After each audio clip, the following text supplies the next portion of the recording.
Nós já temos boletins. Estão passando aí os boletins. E você já vai ver no seu boletim o tema. O tema de hoje é o Natal que devemos celebrar. Chegamos nessa época. Chegamos na época que tanta gente gosta, né? Tem gente que não gosta tanto, tem gente que ama chegar nessa época. Certo? E eu tenho aqui um versículo base para essa pregação de hoje, que está em Lucas 14. Depois de tudo que exaltamos e glorificamos o nome do Senhor hoje, vamos continuar nesse ambiente de adoração. Lucas 2,14 diz assim: glória a Deus nas maiores alturas e paz na terra entre os homens a quem Ele quer bem. Ao chegar essa época do ano, normalmente entramos em uma fase de reflexões. O clima muda. Quantos colocaram a sua roupinha mais quente? Olha aqui, ó, botei minha roupinha quentinha, a gente tira do armário, né? Esse frio da Flórida aqui é muito fugaz, né? Ele vem e vai assim que a gente nem percebe. Então o clima muda, a cidade ganha cores diferentes. As casas se enfeitam e os dias vão passando até chegar o dia 25. E começam sempre as mesmas perguntas, né? Quando chega perto do dia 25, o que vamos fazer? A quem vamos convidar? Vamos fazer jantar ou almoço? Com que roupa que eu vou? Essas são perguntas sempre muito presentes no nosso coração, né? Quando chega essas épocas de festas. Porém, eu gostaria de propor a vocês outras perguntas para nós refletirmos. Quem é o aniversariante? Ele estará presente na sua festa? Que presente você tem para entregar a ele? Então, eu queria chamar um vídeo, ainda nesse clima, né, de festa, nesse clima de perguntas, de questionamentos. Queria chamar um vídeo para a gente dar uma olhadinha aqui.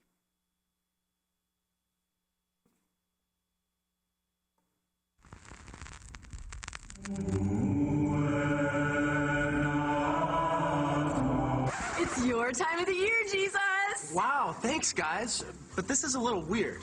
Weird? What do you mean? We do this every year. Yes, but I haven't seen you all year. Well, now's your time to shine, Jesus. Yeah, you put the Christ in Christmas. Well, yeah, you're the reason for the season. Yes, but I don't want to be the reason for just this season. I want to be with you in every season of your life. Oh, that is so sweet, Jesus. Thank you for being born. You're such a cute little baby. Away Okay, but I'm not a baby anymore. No crib for... And I'm not in a manger. Okay, I'm in a manger. But it's more than that. I want a relationship with you every day. Well, Jesus, you have Easter to look forward to. Yeah, and technically a day around the flagpole of prayer, right? Oh, and Thanksgiving, kind of yours too. Yeah, but I want more than just the holidays, guys. I want an everyday relationship with you. Jesus, you are in my life every day. I mean, I've got a cross on my wall and a fish on my car. Yeah, I mean, Jesus, we know you're here all year long. If you know I'm here all year long, why do you keep treating me like I'm not? Do you still have that plastic, Jesus?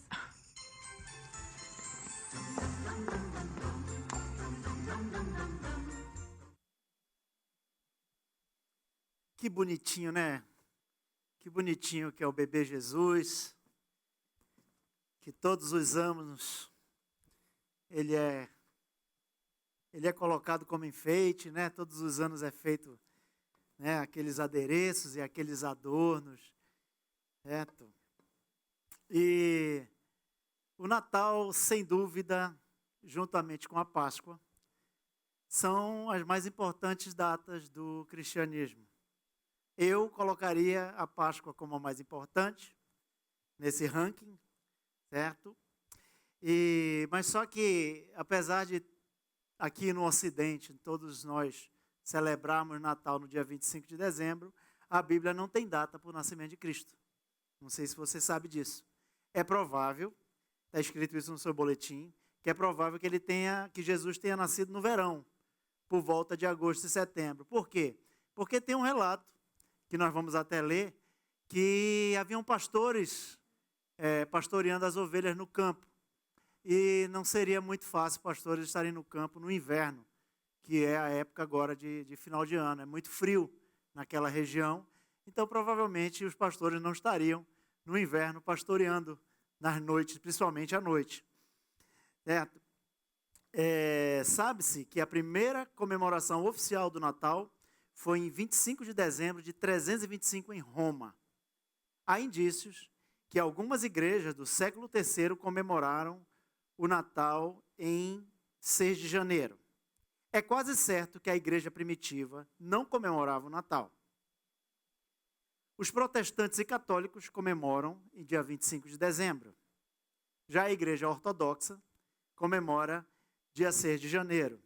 E a igreja da Armênia comemora dia 16/1. Então, se vê que isso foi uma data instituída, uma data que se convencionou entre os homens de se comemorar. E tudo bem, eu não vejo problema nisso.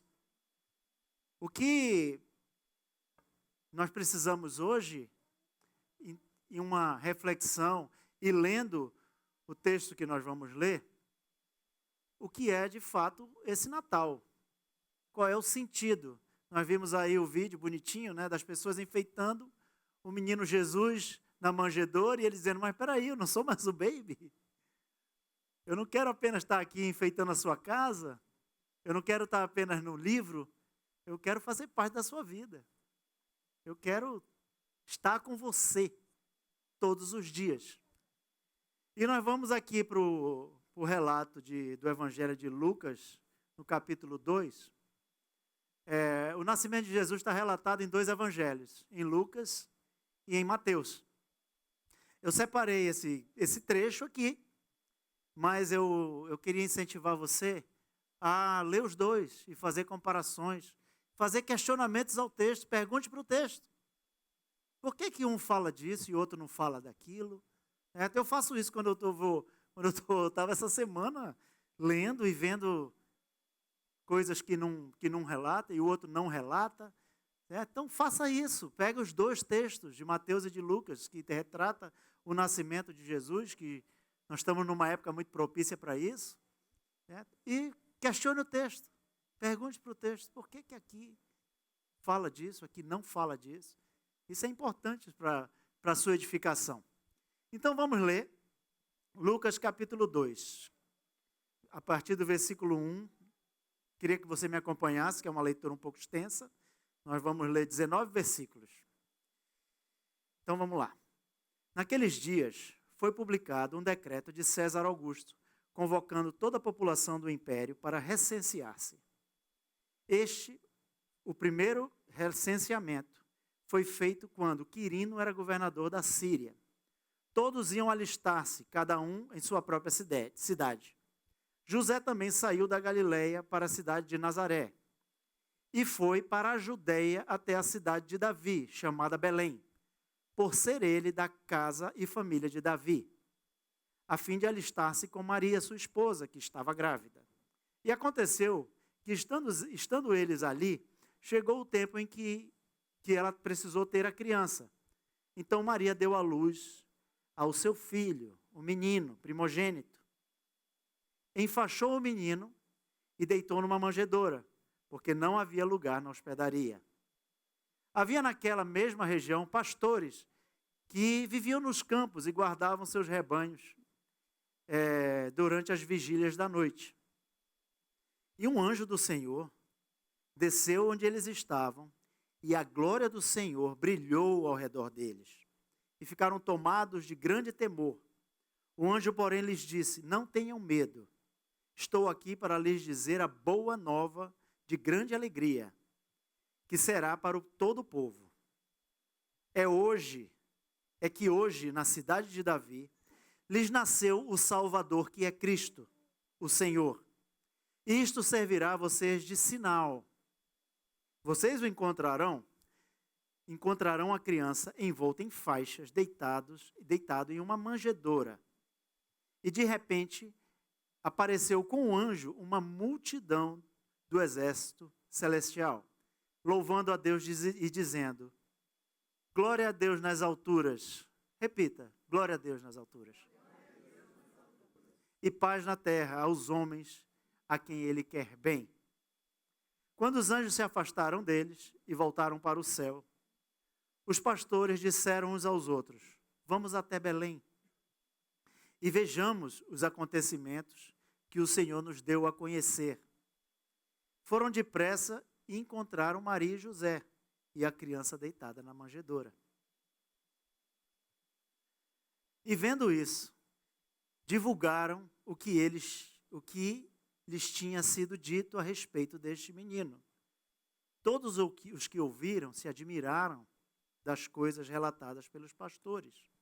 Maria, porém, guardava todas as palavras, meditando em seu coração. Vamos orar?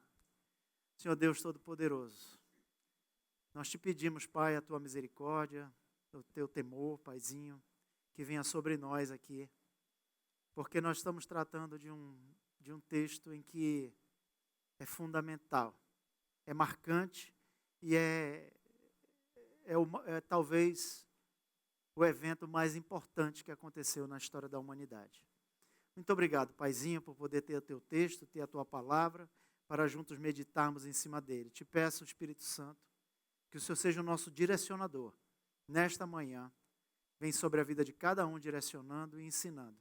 E é no nome de Jesus que eu agradeço. Amém.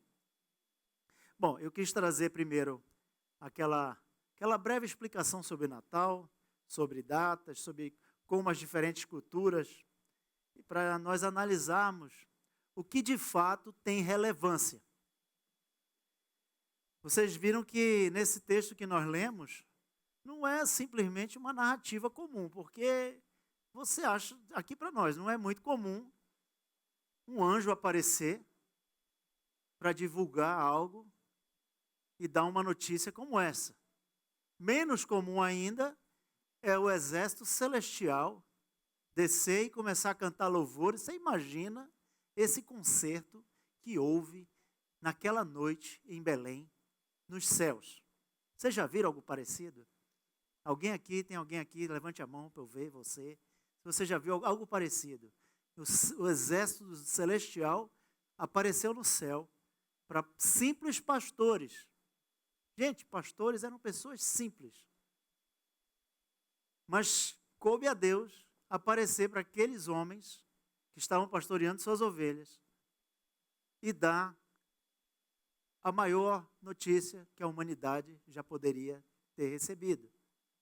Olhem, nasceu em Belém o Salvador, que é o Cristo. E eles foram até lá e, de fato, chegaram lá e estava ali o bebê envolto, deitado numa manjedoura. Então,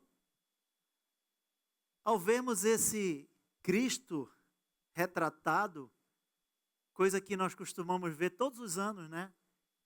Um Cristo, um bebê retratado num presépio, com alguns outros personagens. Aí começam a colocar um monte de coisa, quando você vai no texto você não encontra. Certo? Outros personagens ali aparecendo, coisas que você não encontra no texto. Animais. Certo? Então, ao ver isso e ao saber que anjos deram aquela notícia, e depois de conhecer a história de Jesus e os relatos dos evangelhos, o que ele vinha falando e o que ele trouxe nas suas palavras, a gente precisa, hoje, nós precisamos chegar a uma conclusão que seja definitiva. Eu desejo, de coração, que hoje nós saímos daqui com uma conclusão definitiva a respeito desse bebê que nasceu e desse homem que viveu lá naquela região da Galileia e que nasceu e 33 anos depois morreu. Tem uma reflexão de C.S. Lewis que ficou muito famosa porque também foi usada pelo vocalista da banda U2, do Bono Vox. Ele falou assim: com relação a Jesus, nós só podemos ter duas opções. Opção A: ou ele era um lunático, um louco, que vivia por aí andando dizendo que ele era Deus. Ou opção B, ele de fato era Deus, aquilo que ele estava falando.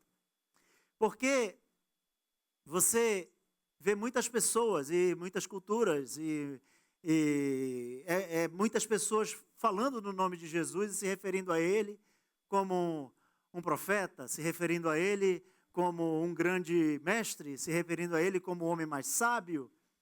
Entre os próprios discípulos teve um momento que Jesus perguntou: o que dizem que eu sou? E saíram falando essas coisas. Tu és profeta, tu és mestre, tu és sábio. Porém, em nenhum momento você vai ver isso na boca de Jesus. Eu sou um profeta, eu sou um sábio. Não. Você vai ver um homem falando: quem vê a mim, vê ao Pai. Você vai ver um homem dizendo: eu sou o caminho, a verdade e a vida. Em outros momentos ele fala: eu sou a ressurreição e a vida. Eu sou a salvação. Hoje, analisarmos isso hoje, escutarmos essas palavras, para nós é comum. Porque isso já está tão normal na nossa cultura. Jesus já é um nome tão comum para nós. Mas quando ele nasceu, na época em que Jesus nasceu, não se tinha esse tipo de conhecimento. Qual era o Deus que se conhecia quando Jesus nasceu? Era um Deus raivoso, era um Deus vingativo, era um Deus justiceiro. Era isso a imagem que as pessoas tinham desse Deus. Por que as pessoas tinham essa imagem de Deus? Era porque Deus era isso? Ou era pelo que havia acontecido com o ser humano, que criou toda essa imagem de Deus? Porém, a vinda de Jesus e o nascimento dele era algo que hoje, lendo as Escrituras, nós sabemos que já estava sendo anunciado, que havia um plano para que isso acontecesse. Não foi algo inesperado para os céus. Pode ter sido inesperado para alguns homens, porque haviam homens na terra também que aguardavam ansiosamente por esse dia. Existe alguma ansiedade hoje no seu coração? Existe algo hoje no seu coração que está deixando você aflito? Porque quando Jesus nasceu, se há uma coisa que havia na terra, e principalmente naquela terra de Israel, era aflição e ansiedade. Havia tristeza, havia pobreza, havia opressão. Porém, havia também textos, como está em Isaías, não está no seu boletim, mas se você quiser procurar, em Isaías capítulo 9, no versículo 6, é um exemplo só. É um exemplo só apenas do que já estava escrito a respeito dele. Olha só. Porque um menino nos nasceu, um filho se nos deu, e o governo está sobre seus ombros, e o seu nome será Maravilhoso, Conselheiro, Deus Forte, Pai da Eternidade e Príncipe da Paz. Isso é um exemplo de palavras que já anunciavam a vinda do nosso Senhor e Salvador, Jesus Cristo. Então hoje é muito importante que a gente saia desse lugar com uma convicção de quem Ele é. Opção A, um louco que se dizia Deus. Ou opção B, o Deus verdadeiro, que anunciado pelos profetas, finalmente chegou à terra, nasceu, tornou-se carne, viveu entre nós e vimos a sua glória. Amém? No ponto 1, eu vou destacar isso. O plano iria se cumprir, porque já estava escrito. Nós vemos Gênesis 3, no versículo 15. Porém, inimizade entre você e a mulher, entre a sua descendência e o descendente dela. Ele lhe ferirá a cabeça, e você lhe ferirá o calcanhar. Esse é o relato depois da queda, onde Adão e Eva decidiram pecar, decidiram desobedecer a Deus. E Deus chega e traz a palavra, essa palavra dura de juízo. Ele se refere à mulher e se refere ao Satanás, o inimigo da descendência da mulher. E diz que da descendência dela virá aquele que pisará a sua cabeça, que ferirá a cabeça da serpente. Vamos ver outro texto aqui que retrata a vinda do Senhor Jesus e aonde ele haveria de nascer. Miqueias 5, versículo 2, que fala: E você, Belém Efrata, que é pequena demais para figurar como um grupo de milhares de Judá, de você sairá aquele que há de reinar Israel, e cujas origens são desde os tempos antigos, desde os dias da eternidade.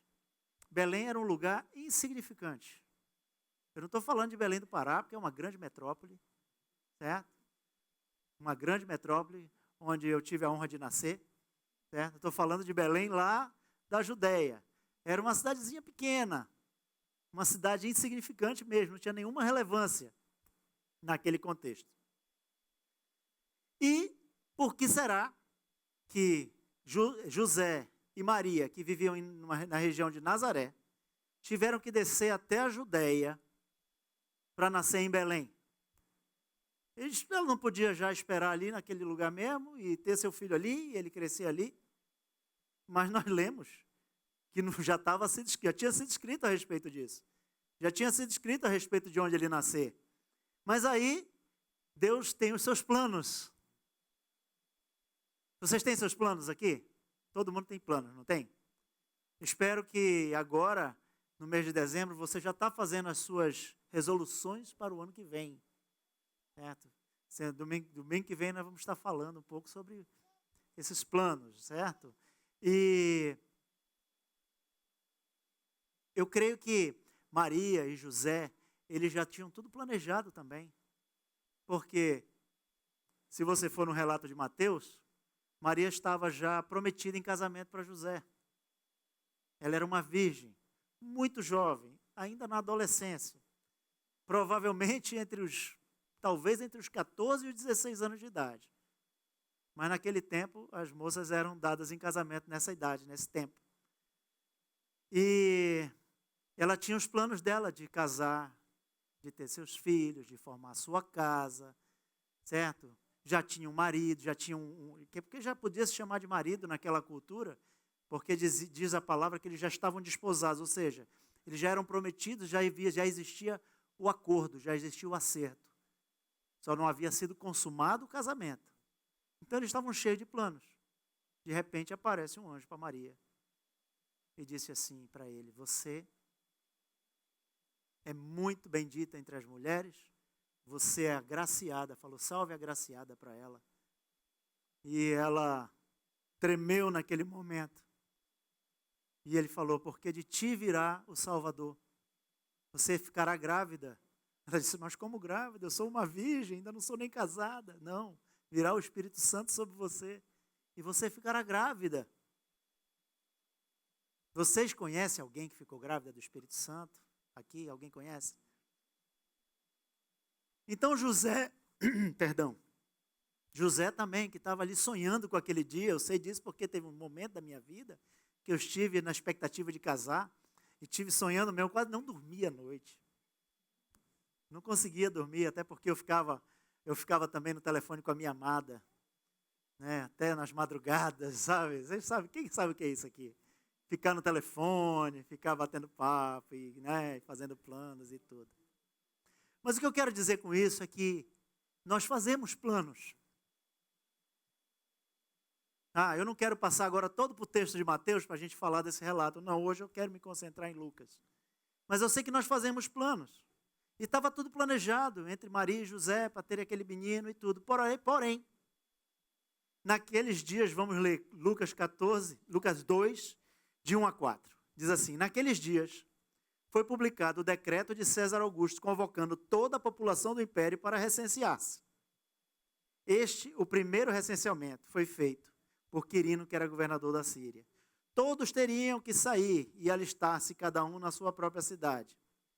E José teve que sair da Galileia, ir até Nazaré, e foi para a Judéia, até a cidade de Davi. Não, saiu da Galileia para Nazaré. Por quê? Porque a mulher dele, a esposa dele, estava lá. Pegou-a e foi até a Judéia, para a cidade de Davi, chamada Belém, por ser ele da casa de Davi. Ou seja, se fosse hoje um recenseamento, tá? Olha, cada um tem que ir para a sua casa, para a sua terra, para se alistar no recenseamento. Então, o Jader teria que pegar um avião e ir até Maceió, aquele lugar lindo, aquele lugar maravilhoso, passar uns dias ali bebendo água de coco e se alistar. O Carlinhos teria que pegar um avião e ir para aquele outro lugar feio chamado Rio de Janeiro. Certo? É lindo, né? Cidade maravilhosa. Ia ter que passar um dia por ali, Rio de Janeiro, centro da cidade, Tijuca, né? Porque ele teria que se alistar. Certo? Nosso irmão Jeto teria que ir para Fortaleza. Só lugar feio, né, que tem no Brasil. O Brasil é uma maravilha, né? E eu teria que ir para Belém. Então, esse foi um decreto. Então, imagina você que está todo planejado na sua vida, de repente, e naquele tempo, quando o rei decretava, você tinha que ir, filho. Você não tinha opção, não. E eles tiveram que pegar. E outra coisa, hoje a gente pega um avião, né, que a gente reclama do assento, né, a gente reclama que avião desconfortável, que aperto.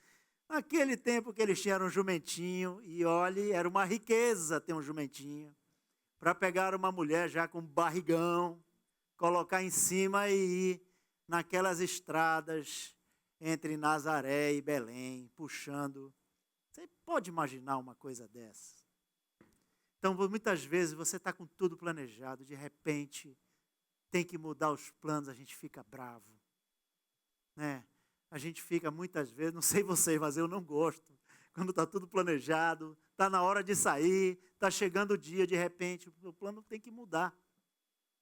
Tudo mudou. E eles tiveram que ir alistar-se. Eles não sabiam por que aquilo estava acontecendo. Mas estava tudo na agenda de Deus. Estava tudo marcado. Então, aqui que eu falei, né, onde cada um nasceu e tudo. Se você pudesse escolher aonde nascer, pense aí com você. Se você está feliz onde nasceu, amém. Mas muitas vezes a gente diz assim, poxa, bem que eu podia ter nascido nos Estados Unidos. É ou não é? Eu já pensei muitas vezes isso. Poxa, por que eu não nasci aqui nos Estados Unidos? Seria tudo tão mais simples. Seria tudo tão mais fácil, é ou não é? Seria tudo tão mais simples, tão mais fácil. Já nasceu, como meus filhos já nasceram nos Estados Unidos. Certidão de nascimento, passaporte, Social Security, já está tudo aí. Certo? Mas se você pudesse escolher também, em que família você nasceria, em que família nascer, em que família você escolheria nascer, que sobrenome você gostaria de ter, se você pudesse escolher? Será que você gostaria de ter um sobrenome tipo Musk? Ou Jobs? Né? Ou você está feliz com o seu? Amém. Estou só aqui refletindo, elucubrando. Porém, a única pessoa que esteve na Terra, que se conhece, que este sim escolheu exatamente como, onde e quando iria nascer, é o Senhor Jesus. Então, Jesus escolheu nascer em uma família humilde, em uma cidade humilde. E ele escolheu nascer em uma manjedoura, em um lugar para animais. A cidade estava lotada, não havia lugar. A Bíblia fala, não havia lugar na hospedaria. Não é que haviam vários hotéis naquele tempo, não. Principalmente em Belém. A hospedaria onde as pessoas dormiam. Certo? E eles chegaram, olha, só tem aquele barraquinho ali onde guarda as ovelhas, os animais. É para lá mesmo, não tem outra opção. Eles não tinham outra opção. Ela não podia nascer a criança num relento. E glória a Deus que tinha ali pelo menos uma manjedoura ali, coberta de palha. Ela envolveu o menino, botou ali. Ele escolheu nascer aí, gente. O nosso Deus. Então imagine, muita gente fala, essa história é inventada. Eu não acredito nessa história. Muitos podem falar isso.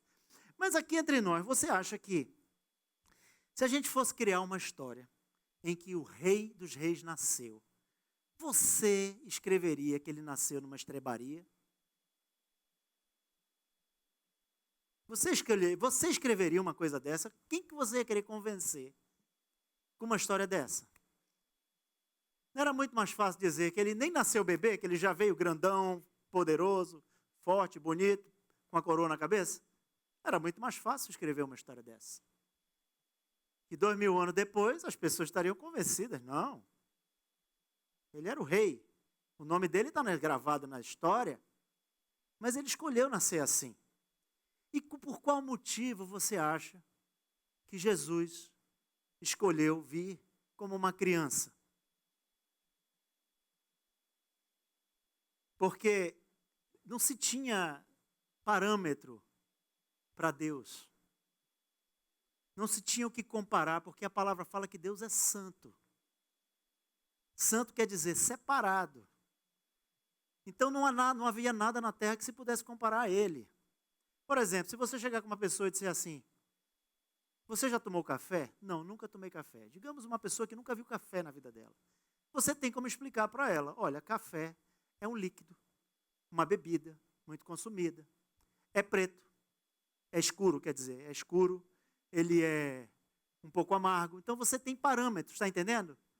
Ou um refrigerante, olha, tem um refrigerante na minha terra que é da cor tal, não sei o que mais. Você tem comparações. Para Deus não havia comparação. Não havia como dizer, olha, este é Deus. Como é Deus? Ah, Deus é assim. Ninguém tinha como comparar. Porque Ele é santo. Ele é separado de tudo que você conhece. Porém, Ele escolhe nascer como uma criança. Ele escolhe nascer de uma maneira para muitos humilhante.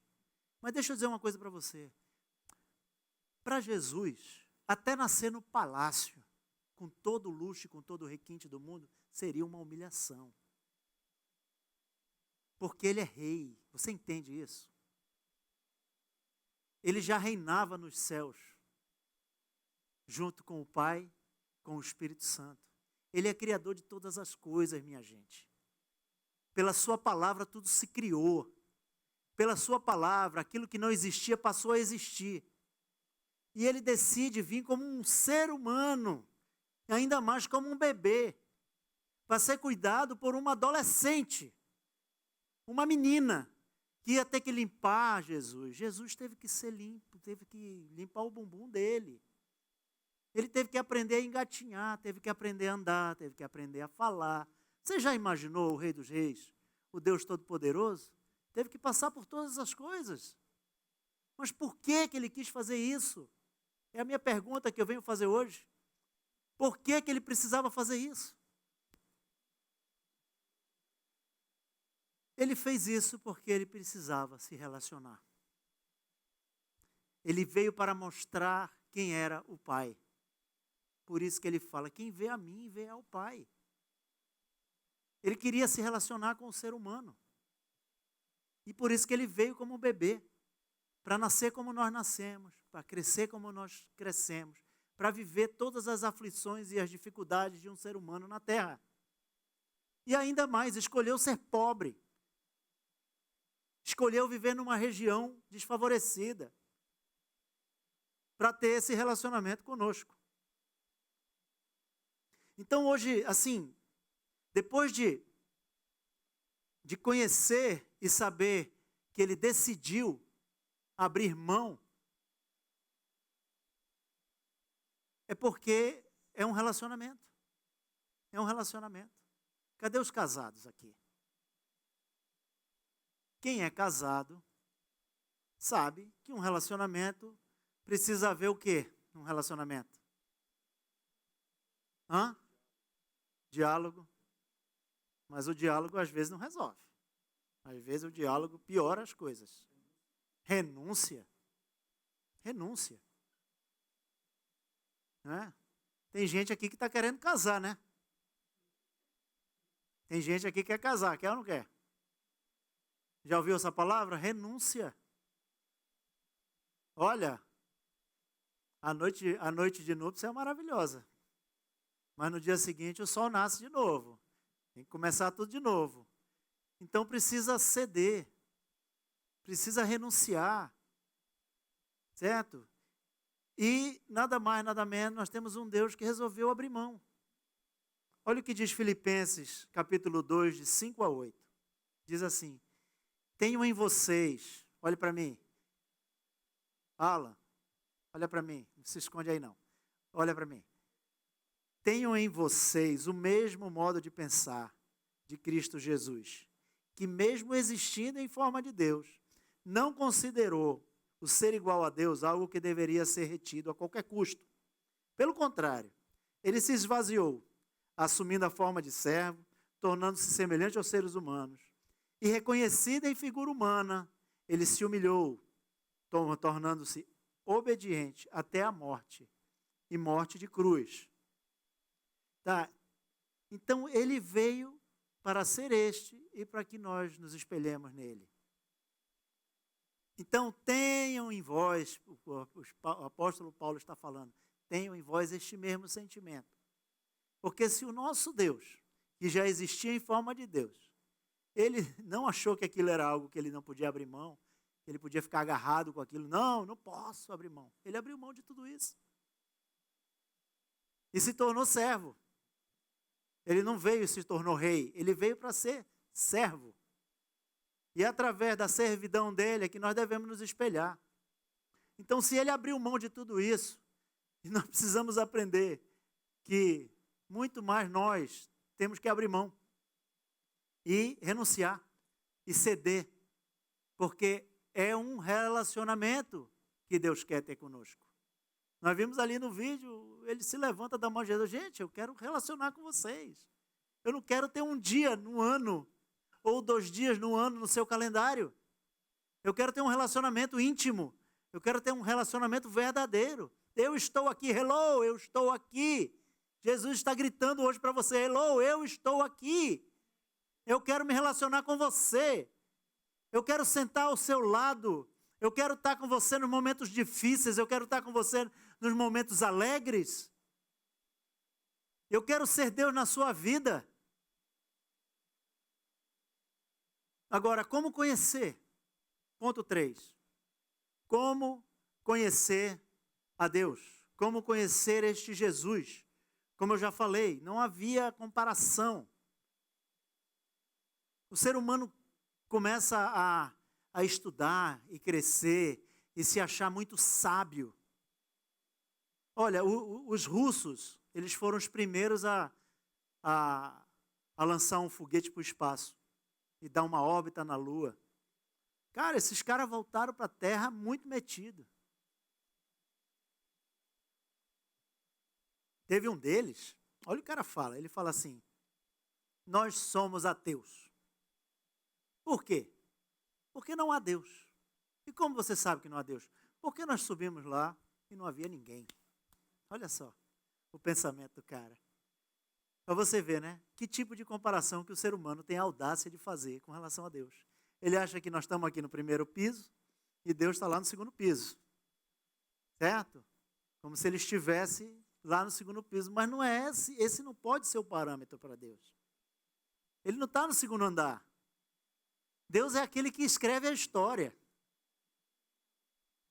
É como se Shakespeare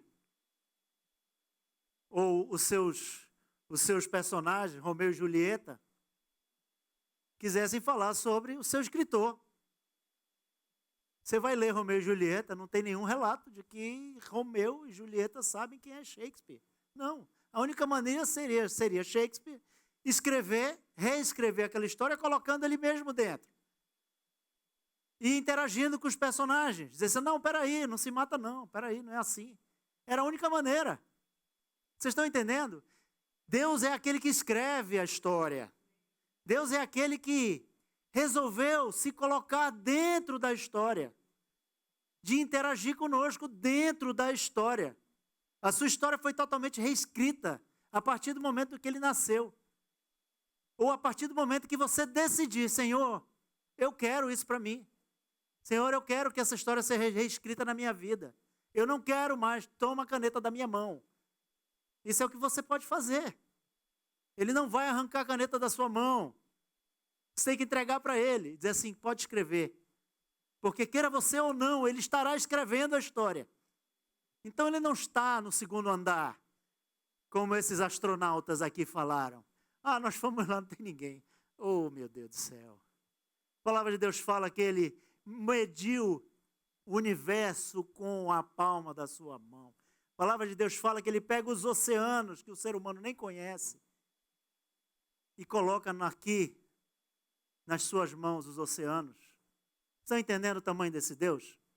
Estão entendendo a grandiosidade de um Deus que com todo esse poder, com toda essa majestade e plenitude, ele resolve se humilhar e se nascer como um bebê?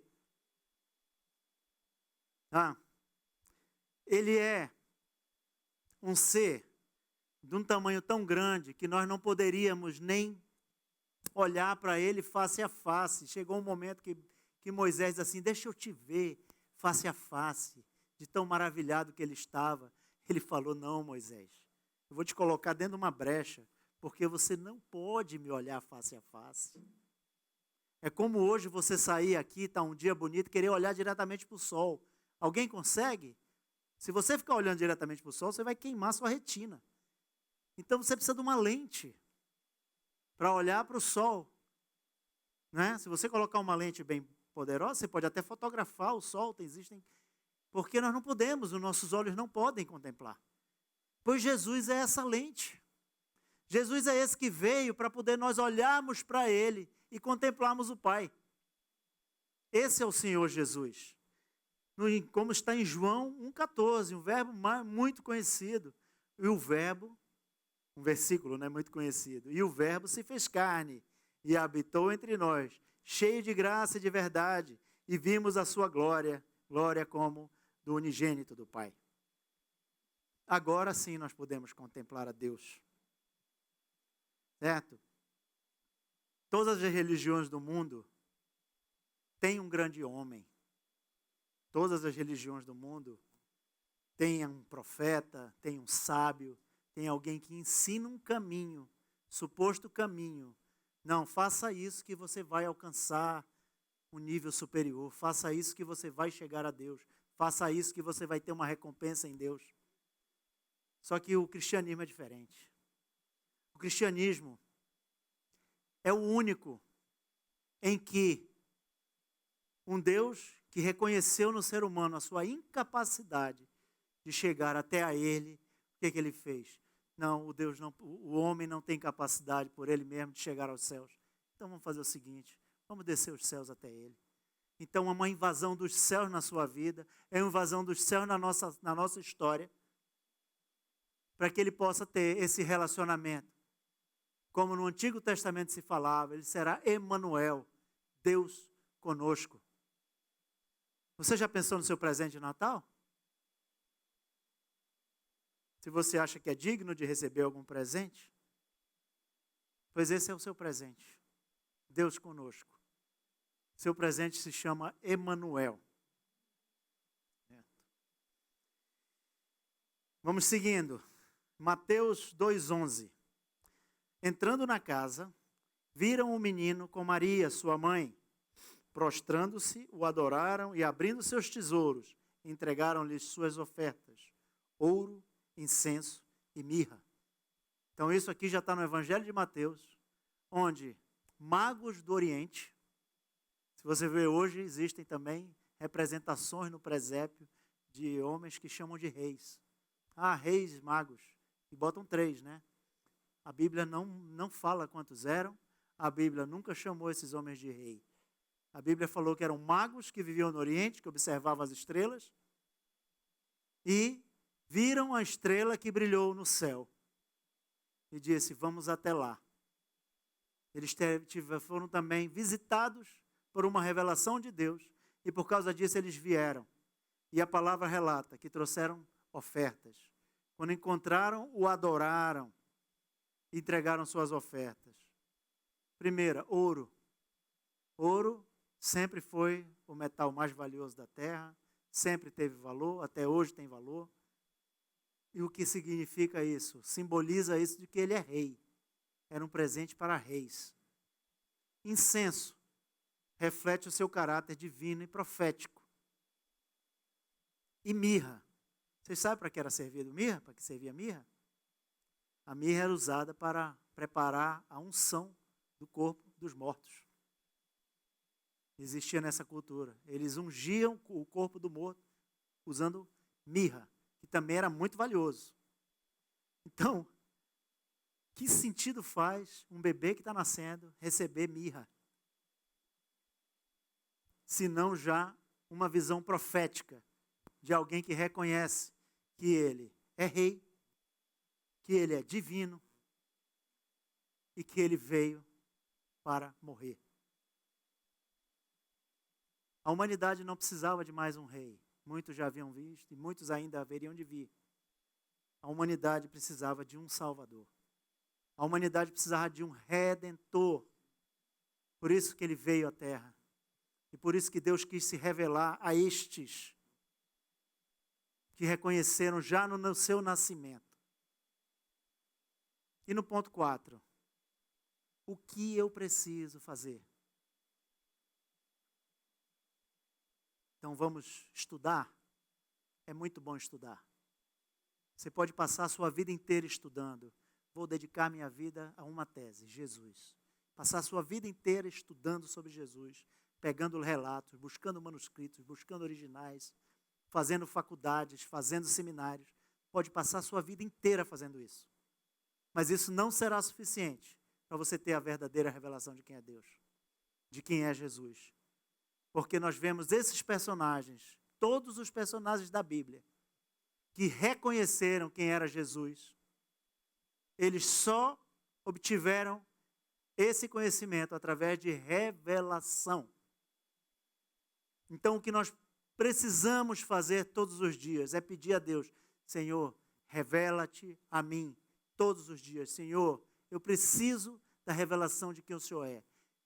Eu preciso de mais revelação. Porque até hoje o que eu sei ainda é pouco, eu preciso de mais. Senhor, te revela a mim, nós temos que clamar isso todos os dias. Porque, olha, os magos que nós acabamos de ver, de ler atrás, eles viram uma estrela. Essa foi a revelação para eles. Em Lucas 1,6, um anjo aparece para Maria. Em Mateus 1, 18 a 21, um anjo aparece para José. Porque José estava, meu Deus, a mulher com quem eu estou prometido está grávida? Como assim?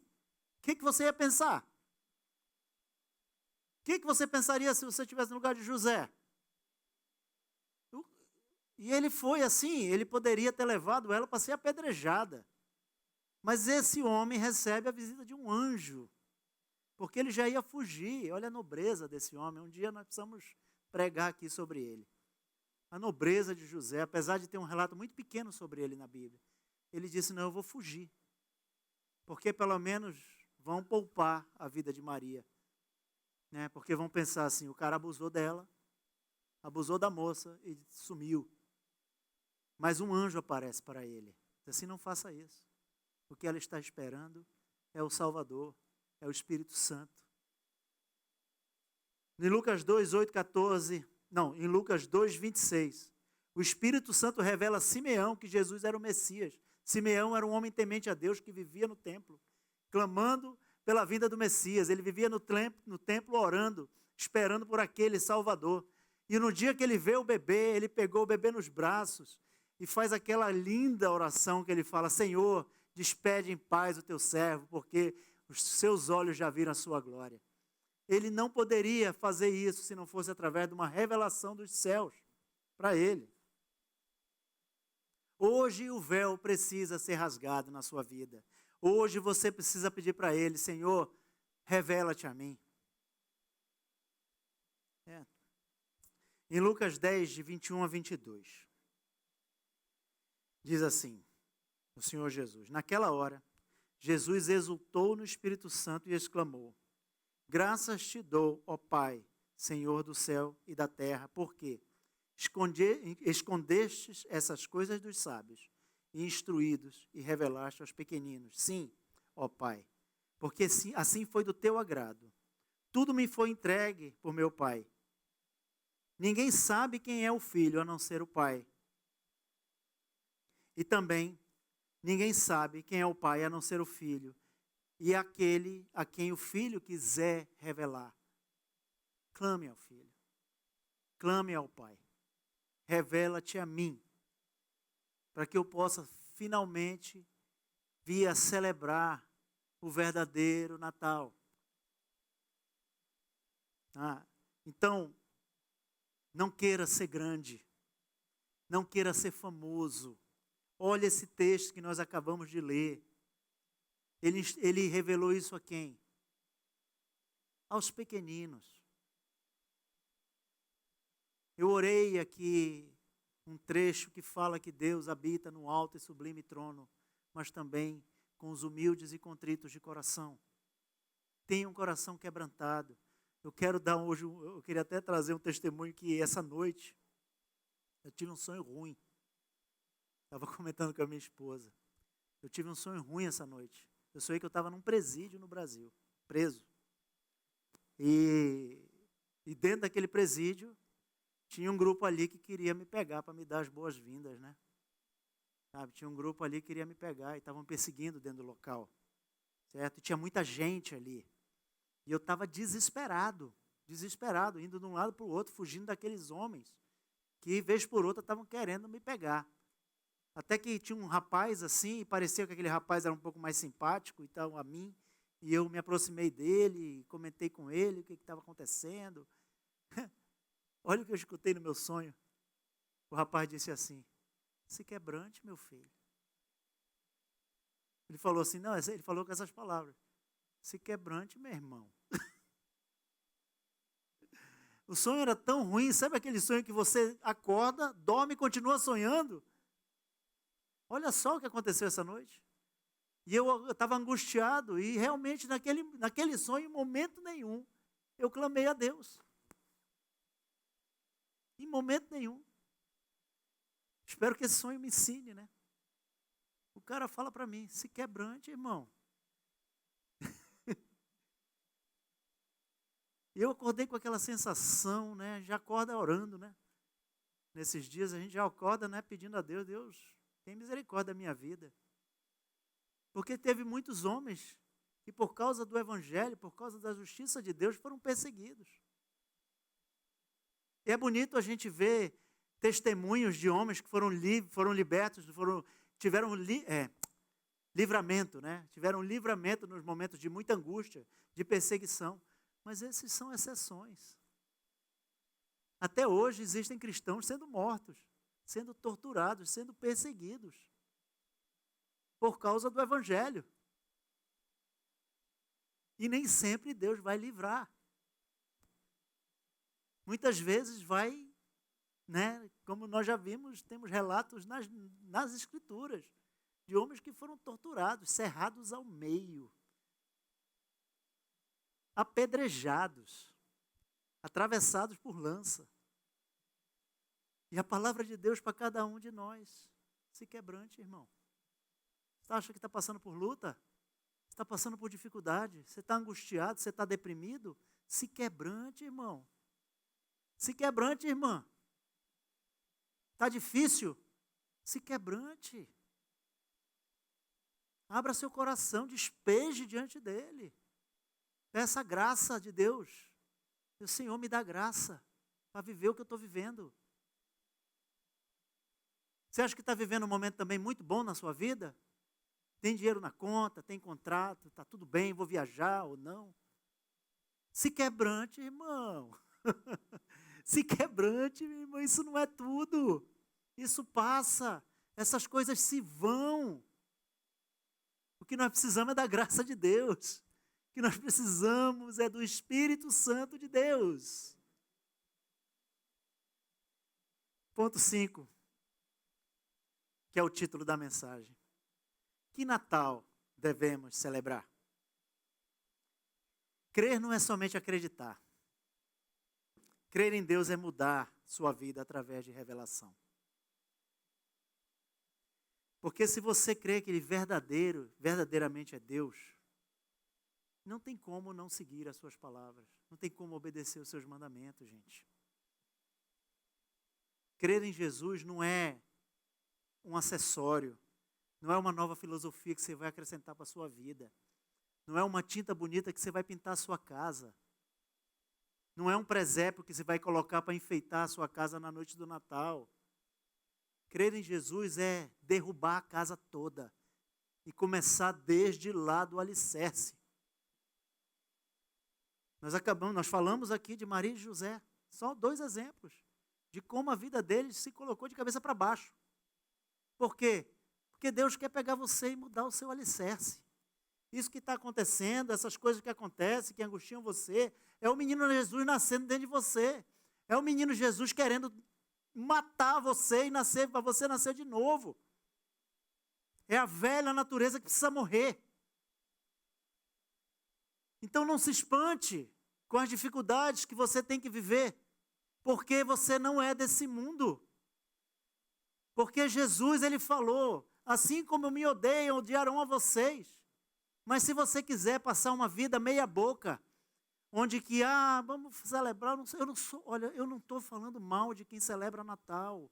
Eu não estou falando mal se você enfeita a sua casa. A minha preocupação é o seu coração, é a preocupação de Deus, é onde está o seu coração. E use e aproveite essa época do ano para refletir, dizer, meu Deus, onde é que está o meu coração? Me ajuda a sondar se eu estou chegando no final do ano angustiado porque eu não viajei, se eu estou chegando ao final do ano angustiado porque eu não consegui trocar de carro, porque aquele plano que eu fiz não aconteceu do jeito que eu queria. Esse é o momento, ou melhor, nós deveríamos usar todos os momentos, mas se você está chegando ao fim do ano assim, peça a Deus, Senhor, eu preciso, me quebra por dentro, me faz ter graça, me faz ter alegria ao saber que o Senhor veio para me salvar.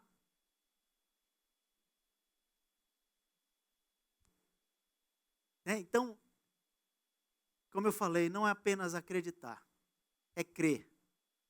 Crer e conhecer. Você conhece a lei da gravidade? Todos aqui conhecemos? Mas você conhece a equação da lei da gravidade? Se tiver alguém aqui, nem levante a mão, porque é um bicho diferente.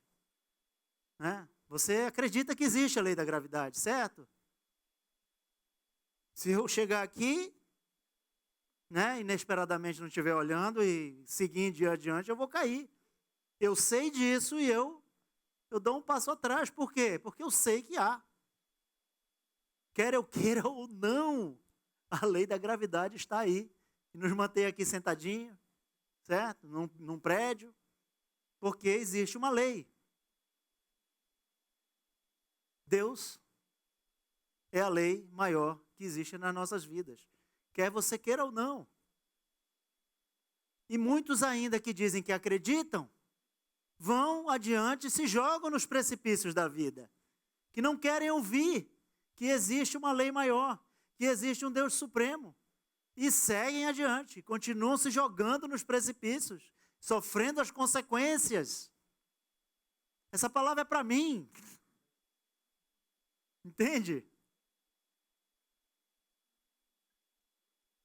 Vamos ler João 14, 23 a 27, para a gente saber que Natal de fato nós devemos celebrar.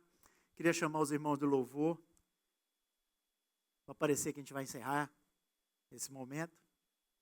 Jesus respondeu: se alguém me ama, guardará a minha palavra, e o meu Pai o amará, e viveremos para ele e faremos nele morada.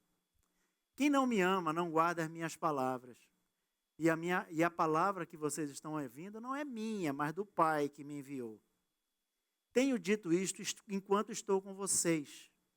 Mas o Consolador, o Espírito Santo, que o Pai enviará em meu nome, esse ensinará a vocês todas as coisas e fará com que se lembrem de tudo o que eu lhes disse.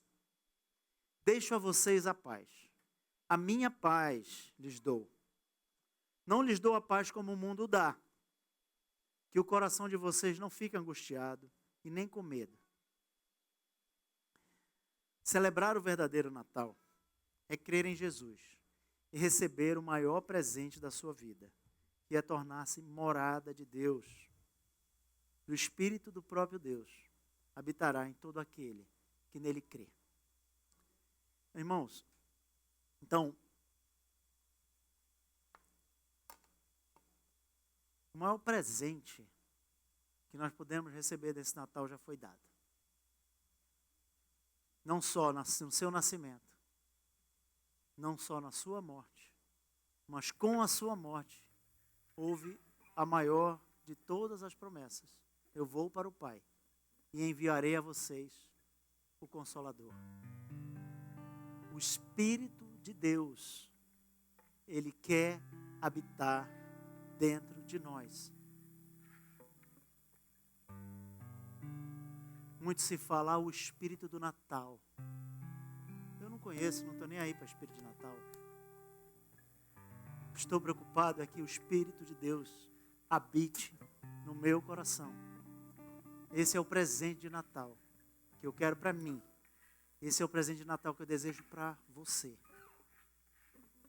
O maior presente que Deus, o Criador, quer entregar para você hoje é o Espírito dele para viver dentro de você. Vamos ser ministrados por uma canção que fala do fundamento, que fala do alicerce. Como nós falamos aqui, Deus é o fundamento das nossas vidas. Vamos ser ministrados e meditar nisso. Se você quer louvar a Deus, se ponha de pé no seu lugar. Só os que querem receber o Espírito do Senhor, o presente de Natal, louve a Deus através dessa canção.